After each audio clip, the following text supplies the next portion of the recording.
Hi friends, அடுத்ததாக நாம் என்ன ஷார்ட்கட் பார்க்க போகிறோன்னா மல்டிப்ளை பை 9. இதுவரை என்னெல்லாம் பார்த்துருக்கோம்? 5 பார்த்துருக்கோம், 25 பார்த்துருக்கோம். இப்போ நம்ம பார்க்க போகிறது மல்டிப்ளை பை 9.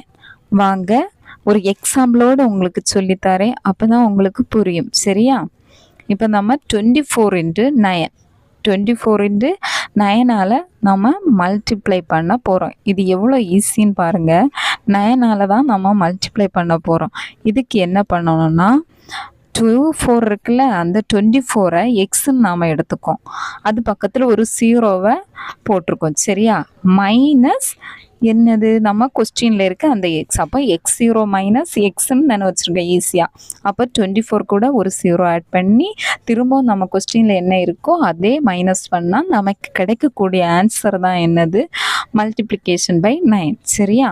இப்போ 240 மைனஸ் 24 எவ்வளோ கிடைக்கும் பாருங்கள், 216ன்னு ஆன்சர் கிடைக்குது. எவ்வளோ ஈஸியாக இருக்குது பாருங்கள். இதே மாதிரி பெரிய பெரிய கணக்கெல்லாம் நம்ம சாதாரணமாக மல்டிப்ளை பண்ணலாம். சரியா? இப்போ அடுத்த எக்ஸாம்பிள் பாருங்கள்.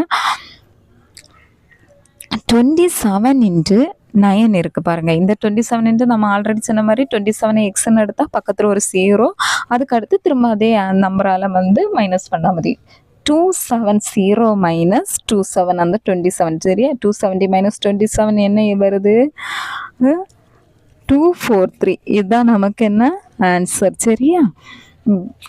அதுக்கு அடுத்து புரிஞ்சுதான்? இதில் வேறு ஒன்றுமே இல்லை, ஒரு 0வை நம்ம கொஸ்டினில் ஒரு 0வை ஆட் பண்ணி அதே நம்பரால் மைனஸ் பண்ண போகிறோம். சரியா? இப்போ அடுத்த எக்ஸாம்பிள் பாருங்கள்.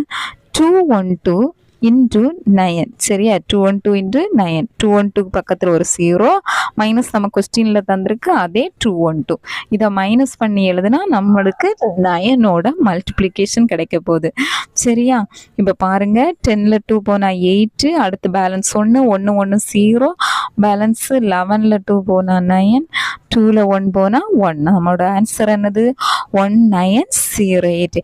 இதே மாதிரி நெக்ஸ்ட்டு ஷார்ட்கட்டுக்கு